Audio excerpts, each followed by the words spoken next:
Mesdames, Messieurs, chers lycéens, lycéennes, chers jurys, ce que vous allez entendre tout au long de cette plaidoirie ne sera probablement pas ce à quoi vous vous attendez. Le thème de cette année pouvant se résumer à la question « Quelle liberté jugez-vous fondamentale ?», nous pourrions penser qu'il s'agirait ici d'une simple énumération de libertés que j'aurais jugées essentielles, d'une hiérarchisation de droits que l'opinion populaire penserait universelle. Or, il s'agirait ici plutôt du contraire. En effet, il sera ici question d'une remise en question. Sommes-nous réellement attachés à nos libertés ? Liberté d'éducation, d'expression, de circulation, de droits et de devoirs ? Celles-ci font-elles réellement partie des choses que nous considérons comme importantes ?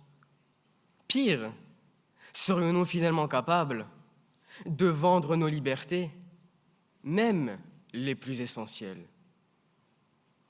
Toutefois, je m'imagine déjà ce qu'en pensent les plus patriotes d'entre vous. Vous me diriez que rien au monde ne vous ferait renoncer à vos libertés, que les valeurs de vos ancêtres de notre pays coulent dans vos veines, que les triptyques liberté, égalité, fraternité est à jamais gravé dans vos cœurs. Mais ne vous méprenez pas. Il n'est ici point question d'offrande, de don ou même d'un abandon, mais bien d'un échange. Ainsi, nous serions à même de s'interroger. Qu'est-ce qui, en ce bas monde, aurait assez de valeur pour que même le plus vénérable des hommes en abandonne ses principes ? Eh bien, pour répondre à ce problème, il faut s'en poser un autre.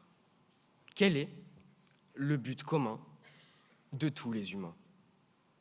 Quelle est la chose qui vous fait vous lever au petit matin, qui fait rêver le parfait petit Jacobin ?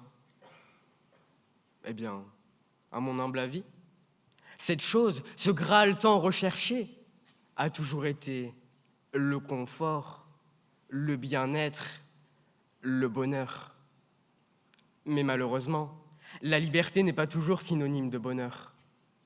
Effectivement, les gens ne se battent pour leur liberté que lorsque leur bonheur en est diminué.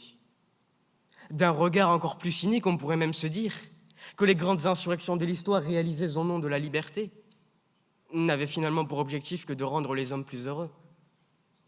Or, lorsqu'on comprend cela, on réalise aussi ô combien il est facile de manipuler quelqu'un dans le seul but de lui ôter ses libertés.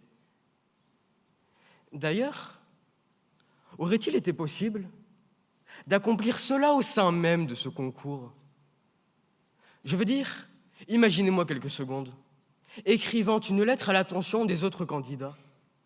Une lettre leur ordonnant de ne pas passer aujourd'hui, de ne pas déclamer leur plaidoirie. Ils auraient évidemment refusé ma requête, me qualifiant au passage d'ennemi de la liberté d'expression. Mais imaginez maintenant que cette même lettre soit accompagnée d'un pécule plus que conséquent, leur permettant d'obtenir tout ce dont ils ont toujours rêvé. Leur réponse paraît déjà plus compliquée, n'est-ce pas ? Ainsi, quelle est la leçon à tirer de tout cela ? Les humains ne seraient-ils donc que des créatures guidées par leur seule avarice et cupidité, prêtes à abandonner leur liberté du moment qu'on leur fait miroiter le rêve d'une vie remplie de plaisir ? Peut-être. Peut-être. Néanmoins, ce que je voudrais vous apporter avant tout, c'est un conseil. Non, ne priorisez aucune liberté par rapport à une autre. Ne qualifiez pas certaines d'essentielles, d'autres de superflues. Puisque, comme vous en êtes hélas aperçus, il est très facile de nous soudoyer, nous, simples êtres humains. Et minimiser la valeur de nos libertés permet de privilégier nos intérêts et de dédouaner notre conscience. Mais il ne faut pas y renoncer. Car au bout du compte, même si nos libertés font partie de la longue liste de biens pouvant être monnayés, il ne tient qu'à nous d'en décider du prix.